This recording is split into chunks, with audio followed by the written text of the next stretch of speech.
Hello and welcome. Today, we're going to talk about something that affects every single American, whether you realize it or not. The invisible chains being forged around your financial freedom, right under your nose, while the mainstream media feeds you stories about celebrity gossip and political theater. But before we dive in, I want to hear from you. Drop a comment below telling me where you're watching from tonight. Are you in a state that's still free, or one that's already surrendered to the system we're about to discuss? Hit that like button if you're brave enough to hear some uncomfortable truths, and subscribe if you think more Americans need to wake up to what's really happening. Because trust me, what I'm about to share isn't something you'll hear on any other network. For decades, Americans believed in a simple promise: work hard, save your money, and you'll secure your freedom and your family's future. That was the American dream, wasn't it? But what if I told you that dream has been systematically dismantled, piece by piece, by the very people claiming to protect it? What if the financial system itself has been redesigned not to empower you, but to control you? Tonight, we'll explore how a shadowy alliance of government bureaucrats, central bankers, and corporate elites are creating a new form of financial servitude. This isn't conspiracy theory, it's happening in plain sight if you know where to look. And by the end of this video, you'll never look at your money the same way again. Let's start with the most fundamental lie they've sold you: that the dollar in your pocket today is the same dollar you earned a decade ago. It's not. Not even close. Since the Federal Reserve was created in 1913, the dollar has lost over 96% of its purchasing power. Think about that. The money your grandparents saved would now be worth pennies on the dollar. Is that an accident? A mistake by well-meaning economists? Or is it by design? When the government wants to fund endless wars or bail out their friends on Wall Street, they don't have to directly tax you anymore. Instead, they simply print more money.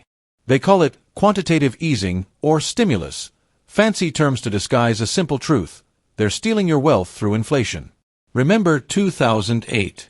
The financial collapse wasn't a failure of capitalism, it was a failure of crony capitalism. The big banks made reckless bets with your money, knowing the government would bail them out when those bets failed. And who paid for those bailouts? You did, through direct taxation and the hidden tax of inflation. But 2008 was just a dress rehearsal. Look at what happened in 2020 and 2021. Trillions of dollars created out of thin air, ostensibly to help during the pandemic. Did you get those trillions? Of course not. The wealthy got wealthier as asset prices soared, while working Americans faced rising prices for everything from groceries to housing. This isn't incompetence. It's a transfer of wealth happening right before your eyes. Your savings account earning 0.1% interest while inflation runs at 5%, 6%, or higher. That's not an economic condition.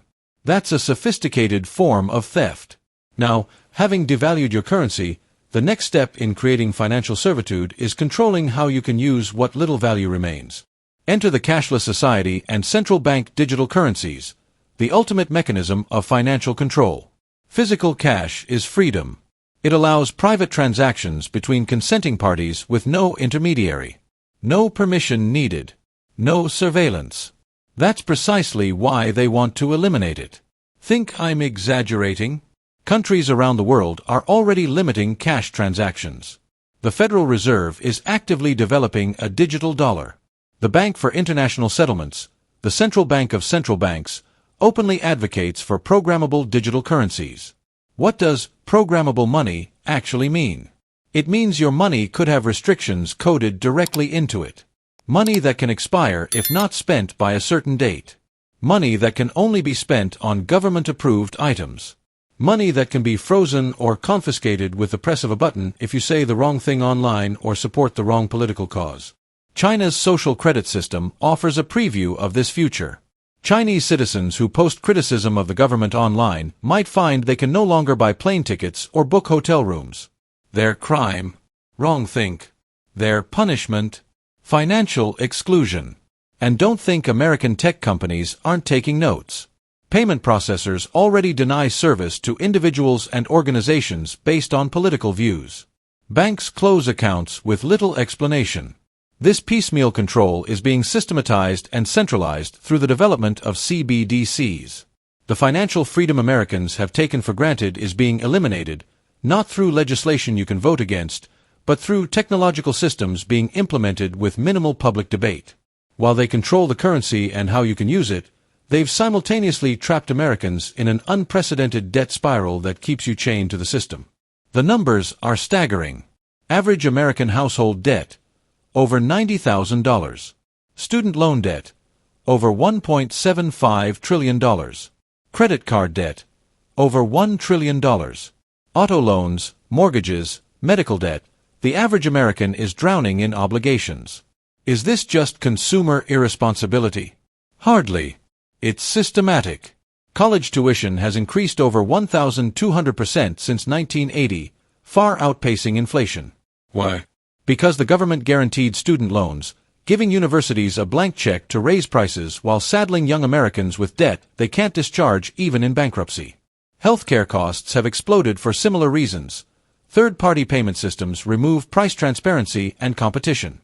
Housing costs have skyrocketed as the Federal Reserve's artificially low interest rates created asset bubbles while institutional investors buy up single-family homes, turning Americans from homeowners into permanent renters. Even food and energy costs rise not primarily due to scarcity, but because of deliberate policy choices that restrict domestic production and increase dependency. The result? A population that must work increasingly longer hours just to maintain basic living standards. A population that can't afford to take risks, start businesses, or challenge the status quo. A population that must keep their heads down and comply, or risk losing everything. This isn't freedom. This is indentured servitude with better marketing. As Americans struggle under inflation and debt, another transformation is happening that receives shockingly little coverage: the unprecedented consolidation of economic power. In the 1950s, small businesses accounted for more than half of America's economic output. Today, that figure has plummeted to less than 20%. Meanwhile, multinational corporations continue to grow, merge, and dominate every sector. Just 4 companies control over 80% of meat processing in America. 5 tech giants have more combined market power than most nations. The banking sector is more concentrated now than before the 2008 crisis that was supposedly caused by banks being too big to fail. This consolidation isn't the natural outcome of free market competition. It's the result of regulatory capture, the process by which large corporations work with government agencies to create rules that crush smaller competitors. Look at what happened during the pandemic. Small businesses were forced to close as non-essential, while big-box retailers remained open. The result? The largest transfer of wealth from small independent businesses to corporate giants in American history. Amazon's market value increased by over $500 billion during the pandemic. Walmart, Target, and other mega-retailers saw record profits. Meanwhile, hundreds of thousands of family businesses closed permanently. The consolidation creates a two-tier society, a small class of shareholders and executives who benefit from this corporate dominance, and everyone else who faces stagnant wages, reduced options, and increasing dependency on these same corporations for both goods and employment. A nation of small business owners and independent workers becomes a nation of corporate employees and consumers. Self-sufficiency is replaced by dependency. Independence yields to compliance. And they call this progress. You'll own nothing and be happy. That wasn't just a provocative headline from the World Economic Forum. It was a glimpse into the vision the global elite have for your future. Across the economy, we're seeing a deliberate shift from ownership to subscription. From cars to software to entertainment to housing, the model is the same. You pay perpetually for access to things you'll never actually own. The implications are profound. When you own something, you control it. When you subscribe to a service, the provider maintains control. They can change terms, raise prices, restrict usage, or cut you off entirely. Consider digital media. A generation ago, you bought a book, CD, or DVD, and it was yours forever. Today, you subscribe to Kindle, Spotify, or Netflix. Your access depends on maintaining payments and compliance with ever-changing terms of service. The books you bought for your Kindle can disappear overnight. The music in your Spotify library can be removed without notice. Housing follows the same pattern. Wall Street firms have purchased over 300,000 single-family homes since 2008, converting owner-occupied housing to rental properties. Average home prices have soared beyond the reach of many first-time buyers. Even farmers, once the epitome of American independence, increasingly don't own their equipment outright. Modern John Deere tractors require subscription services and software licenses that prevent farmers from repairing their own equipment. The subscription economy isn't about convenience, it's about control.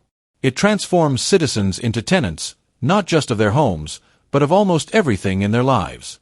And tenants must always follow the landlord's rules. If you want to truly control a population, you control their energy. It's that simple. And that's precisely what we're witnessing under the guise of climate policy. America has some of the largest energy reserves on the planet. We have more oil, natural gas, and coal than we could use in generations. Energy independence should be our reality. Instead, we're watching as our energy infrastructure is systematically dismantled in the name of a green transition that benefits China and global financial interests more than average Americans. The same people telling you to sacrifice for climate change are buying beachfront properties and flying private jets. The hypocrisy is breathtaking, but it makes perfect sense when you understand their actual goal. Not saving the planet, but controlling access to energy. Reliable, affordable energy means independence. It means manufacturing capacity. It means mobility and choice. By making energy more expensive and less reliable, they create dependency. Every time your electricity bill increases, your freedom decreases. The electric vehicle push isn't about emissions. It's about creating a transportation system that can be remotely monitored, controlled, and even disabled. The smart grid isn't about efficiency. It's about the ability to allocate energy based on compliance and social credit. Look at Europe, where energy policies have left countries dangerously dependent on hostile powers. When people can't afford to heat their homes or fuel their cars, they become desperate. Desperate people will accept solutions they would otherwise reject. And that's the point. Energy scarcity isn't inevitable, it's engineered. And every engineered crisis creates an opportunity for those in power to offer solutions that inevitably involve less freedom and more control.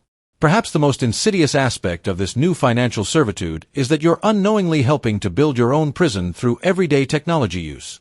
Your smartphone tracks your location constantly. Your social media accounts analyze your beliefs and connections. Your online purchases create a profile of your preferences and habits. Your smart home devices listen to your conversations. Your digital assistant records your questions and commands. This surveillance isn't just for targeted advertising. It's the infrastructure of control. Every digital breadcrumb you leave helps train the algorithms that will determine your social credit score, your insurance rates, your employment opportunities, and eventually, your access to basic financial services. China is again the model. Chinese citizens face over 300 million surveillance cameras equipped with facial recognition. Mobile apps track their movements, purchases, and social interactions.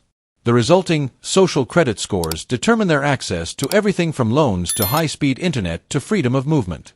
In America, we're building the same system, just through the private sector rather than direct government mandate. But the distinction hardly matters when government agencies can access private databases through backdoors, purchases, or simple requests. The financial aspect is particularly troubling. Every transaction you make is logged, categorized, and analyzed. Patterns emerge. Anomalies trigger alerts. Perfectly legal purchases can flag you for additional scrutiny if they don't match your established patterns. This is why privacy isn't just about hiding wrongdoing. Privacy is about maintaining the basic autonomy that free citizens require. When every purchase, donation, and transaction is monitored, financial freedom becomes impossible. The chilling effect on legal but controversial speech, association, and commerce is profound. So what do we do in the face of this encroaching financial servitude?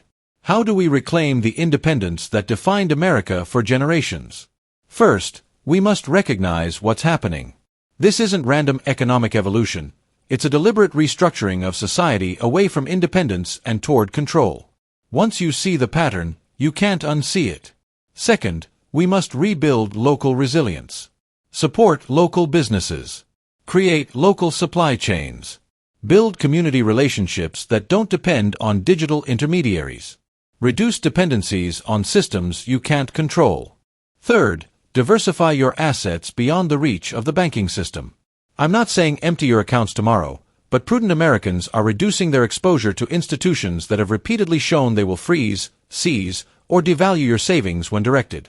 Fourth, maintain alternatives to digital-only systems. Keep some cash. Have backup communications. Preserve offline copies of important information. Maintain privacy wherever possible. The old ways aren't obsolete. They're insurance against an uncertain digital future. Fifth, get involved politically at the local level, where individual voices still matter. School boards, county commissions, state legislatures. These are where the real fights for freedom are happening while national media distracts you with partisan theater. Most importantly, reject the learned helplessness they want you to accept. The narrative that you're powerless, that resistance is futile, that the new system is inevitable. These are psychological operations designed to prevent opposition. The truth is that all of this depends on your compliance, on your acceptance, on your willingness to walk voluntarily into the digital cage they're building. Once enough people see it and refuse to comply, the entire system falters. Americans have faced seemingly insurmountable odds before. At Valley Forge. At Normandy. After September 11th. What defined us was not that we never faced threats to our freedom, but that we always rose to defend it. This financial slavery they're constructing is just the latest challenge to American liberty. And like those who came before us, we will meet that challenge. The question isn't whether we can break these new chains, it's whether we have the clarity to see them and the courage to act before they tighten further. I'm Tucker Carlson. Thanks for watching, and I'll see you tomorrow night.